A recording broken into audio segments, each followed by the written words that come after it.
시편 26편 말씀 보겠습니다. 시편 26편 말씀. 시편 26편 1절부터 12절까지 저와 함께 한 목소리로 봉독하겠습니다. 시편 26편 말씀 저와 함께 한 목소리로 이제 봉독하시겠습니다. 내가 나의 완전함에 행하여 싸우며 흔들리지 아니하고 여호와를 의지하여 싸우니 여호와여 나를 판단하소서. 여호와여 나를 살피시고 시험하사 내 뜻과 내 양심을 단련하소서. 주의 인자하심이 내 목전에 있나이다. 내가 주의 진리 중에 행하며 허망한 사람과 같이 앉지 아니하여 싸우니 간사한 자와 동행하지도 아니하리이다. 내가 행악자의 집회를 미워하오니 악한 자와 같이 앉지 아니하리이다. 여호와여 내가 무죄함으로 손을 씻고 주의 제단에 두루 다니며 감사의 소리를 들려주고 주의 기이한 모든 일을 말하리이다. 여호와여 내가 주께서 계신 집과 주의 영광이 머무는 곳을 사랑하오니 내 영혼을 죄인과 함께 내 생명을 살인자와 함께 거두지 마소서. 그들의 손에 사악함이 있고 그들의 오른손에 뇌물이 가득하오나 나는 나의 완전함에 행하오리니 나를 속량하시고 내게 은혜를 베푸소서. 내 발이 평탄한 데에 섰사오니 무리 가운데에서 여호와를 송축하리이다. 아멘. 오늘 시편 역시 다윗의 시편입니다. 다윗이 고백하는 시편, 그 수많은 시편 가운데에 그 각각의 분위기를 살펴본다면 그 분위기 가운데에 있는 그 다윗의 심경을 우리가 엿볼 수가 있게 됩니다. 대략 150편 중에서 다윗이 지은 시를 절반 정도로 봅니다. 그런데 우리가 흔히 생각을 하기를 노래하고 기뻐하고 감사하는 그러한 시들의 분위기를 먼저 생각할 수가 있게 됩니다. 하나님의 은혜 가운데에 우리가 기쁨으로 찬송하는 가운데에 시편을 고백한다고 흔히 생각할 수 있겠습니다만은 오늘 시편의 분위기를 우리가 볼 때에도 또 다른 여러 시편의 느낌을 우리가 가질 때에도 분명히 그렇게 기뻐서 감사하는 노래로만 하나님 앞에 고백하고 있는 것은 아니다 하는 것을 깨우쳐 알게 됩니다. 특별히 어떠한 때에 시인은 노래하고 있는가, 어떻게 시인은 기도하고 있는가, 어떻게 시인은 찬송하고 있는가 하는 생각을 해보게 됩니다.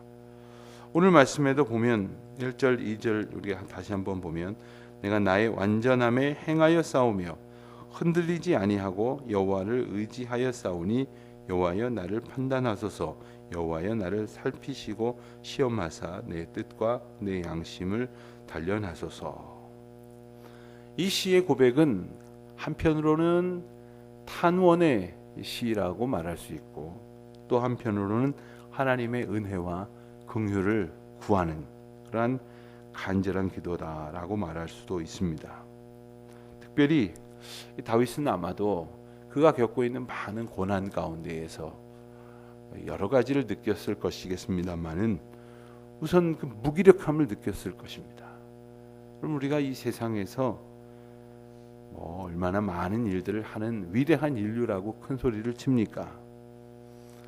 이미 우주를 정복했다 큰 소리 치지만 글쎄 우주선 좀 몇 번 보내본 것 말고는 사실 무엇을 했단 말입니까?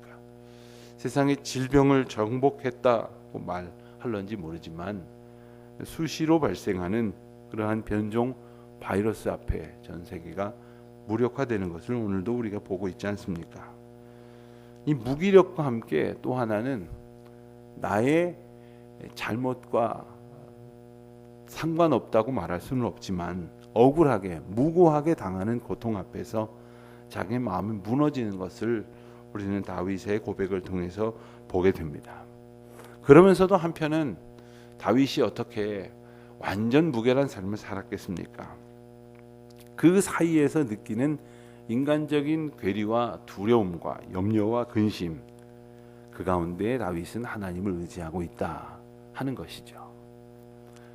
여러분, 세상에서 가장 힘들고 속상한 것이 무엇일까 늘 말하면 억울한 일이라 이렇게 말합니다. 몸이 힘들고 마음이 괴롭고 또 다른 사람들하고의 관계가 어그러지고 또 내가 가진 것을 혹 잃어버리고 또 되찾고 이러한 많은 일들 가운데 우리가 살아갑니다마는 내가 한 일, 한 말이 아님에도 불구하고 나의 책임이고 나에게 향해 오는 비난의 이유로 우리가 감당해야 될 때가 있습니다. 참으로 말할 수 없는 억울함이 분노를 야기시키고 그리고 괴롭고 힘들게 할 때가 있습니다. 그러나 또한 그때마다 생각을 해봅니다. 사실 이 일로 내가 고난을 당하는 건 아니지만 그렇다고 해서 내게 잘못이 없는 것은 아니라는 것을 또한 깨닫게 됩니다. 무고하게 고통을 당하는 것 같지만 사실은 잘못하고 죄 짓고도 별일 없는 것처럼 넘어간 또 때는 또 얼마나 많이 있습니까? 그러므로 이 모든 사정과 상황 속에서 우리는 우리 자신을 하나님 앞에 비추어 보는 은혜를 얻게 된다 하는 것이지요. 아주 오래전에 제가 섬겼던 교회의 목사님께서 좀 잊지도 아니하였던 이야기에 대한 모함을 들으셨습니다. 참 속상하셨겠다, 억울하시겠다 하는 생각을 들었던 중에 그 교역자들이 모임을 하다가 그 질문을 했습니다. 목사님, 그건 목사님이랑 상관없는 이야기 아니십니까? 잊지도 아니하였던 일 아닙니까? 목사님 그런 말 들으셔서 화가 많이 나시겠는데 왜 가만히 계십니까? 아니라고 말하시고 또 잘못됐다고 말하시고 그런 말을 퍼뜨린 사람을 책망하셔야 하지 않겠습니까? 그때 그 목사님이 이렇게 말씀하시더라고요. 허허허허 하고 크게 웃으시면서 사실 내가 이 잘못은 안 했지만 저 사람들이 모르는 다른 잘못은 훨씬 더 많지. 그리고 그냥 지나간 일은 또 얼마나 많겠어? 여러분, 우리가 비록 살면서 때때로 억울한 일, 무고한 일 겪을 수 있을 것입니다. 속상한 일로 괴로워할 때가 있을 것입니다. 그러나 그때에 우리는 무엇을 생각하게 될 것인가? 오늘 다윗의 모습을 보면 하나님 앞에 더욱 온전하여지려고 애쓰는 그 자신의 고백을 보게 됩니다. 오늘 우리가 읽었습니다마는 잘못 읽으면 다윗은 자기가 완전하다고 생각을 하는 모양이다. 다윗은 자기가 죄 없다고 생각하는 모양이다. 예컨대 1절도 우리가 본 것처럼 여호와 나를 판단하소서. 감히 하나님 앞에 나를 판단해 보십시오. 나를 살펴보십시오. 난 죄 없습니다. 이렇게 말하고 있는 모양이다 라고 오해하기 딱 쉽습니다만은 그런 뜻이 아닙니다. 오직 하나님 앞에서만 판단받겠다고 하는 말입니다. 세상으로부터 판단받고 또 혹은 괜찮다고 긍정을 받고 혹은 좋지 않다고 부정을 받는 그러한 것에 연연하는 삶이 아니라 오직 하나님 앞에만 나를 드러내고 나를 살펴주시고 나를 시험하시고 판단하셔서 나를 온전히 하나님의 뜻 가운데로 단련하여 주시기를 기도하고 있는 것이다 하는 거예요. 여러분, 사람들 앞에 우리가 좋은 소리 듣기 위해서는 이 세상의 사람들이 모두 한결같이 온전하지 못하기 때문에 때로는 불의의 탈을 감히 뒤집었을 때가 있습니다. 혹은 사람들과 부화내동해서 허탄하게 내 양심도 속이고 하나님의 뜻에 합당하지도 않게 걸어가면서도 그것이 마치 의인 양 착각하고 있을 때가 있습니다. 사람 앞에서 더 온전하게 더 인정받으려고 하는 욕구가 잘못되어져서 하나님 앞에 정작 바로 서 있어야 될 자기 삶의 신앙의 모습을 외면할 때가 있습니다. 오늘 다윗이 이러한 고백과 기도를 드릴 수 있었던 이유는 바로 3절 이하에 나오는 그의 삶에 있어서 가지고 있었던 확증 때문이었습니다. 3절에 보면 주의 인자하심이 내 목전에 있나이다 이렇게 고백을 합니다. 다윗은 주님의 인자하심을 경험한 사람이에요. 지금도 그것을 믿음으로 고백하고 있는 사람이에요. 때때로 우리가 온전한 듯하지만 부족하고 정직한 듯하지만 거짓되고 그리고 선한 것 같지만 악한 우리의 모습을 발견할 때가 있습니다만은 그럼에도 불구하고 나의 연약함을 채울하시는 하나님의 은혜와 주님의 인자하심을 믿음으로 고백하지 않으면 주님 앞에 나와 나는 죄인입니다 라고 말할 수가 없는 거죠. 우리가 주님 앞에 나와 나의 죄를 사하소서 나를 구원하소서 라고 고백할 수 있는 것은 우리의 그 많은 정말 엄청난 죄 가운데에도 불구하고 주님은 나를 구원하시고 은혜로 사하시고 용서하신다 하는 주님의 인자하심이 내 앞에 있음을 우리가 깨닫고 기뻐하고 감사할 수 있을 때 그와 같은 고백을 드릴 수 있는 것입니다. 또한 4절에서 고백한 것처럼 허망한 사람과 같이 앉지 아니하였사오니 간사한 자와 동행하지도 아니하리이다.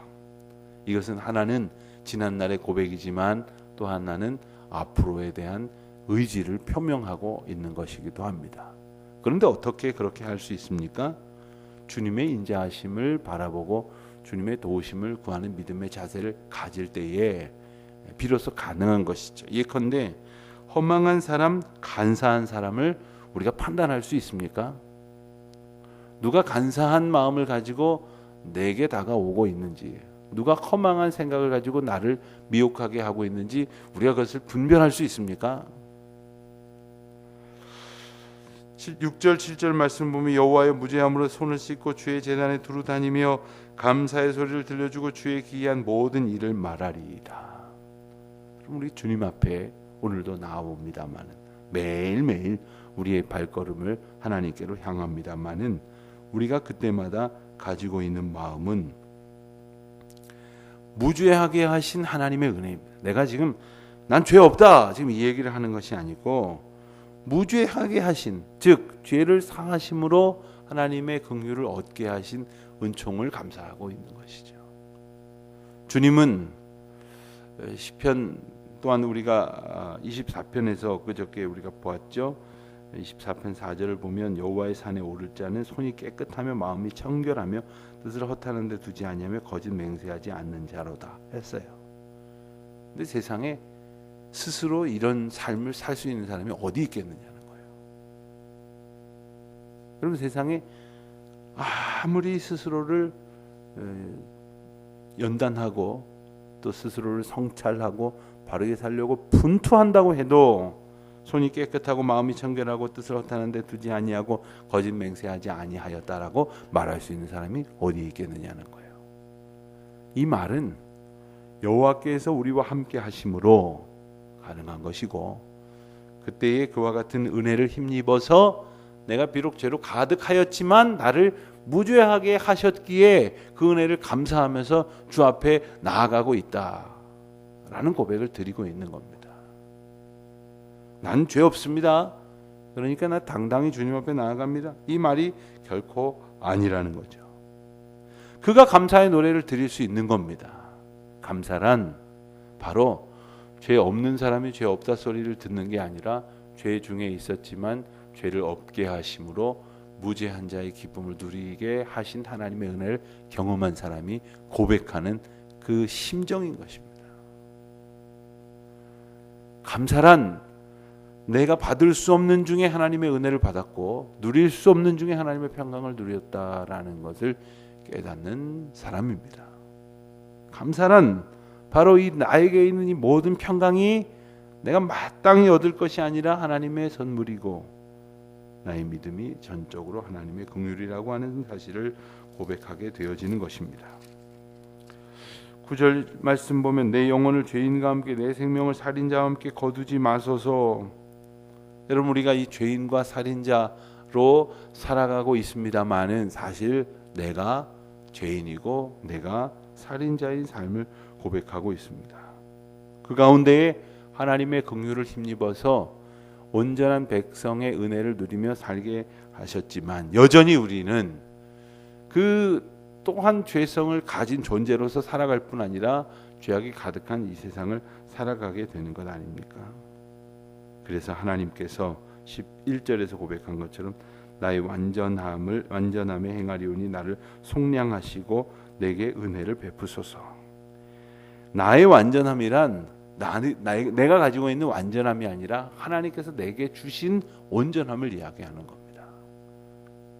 우리가 난 무죄합니다. 나는 완전합니다. 나는 이 정도로 온전합니다. 의롭습니다.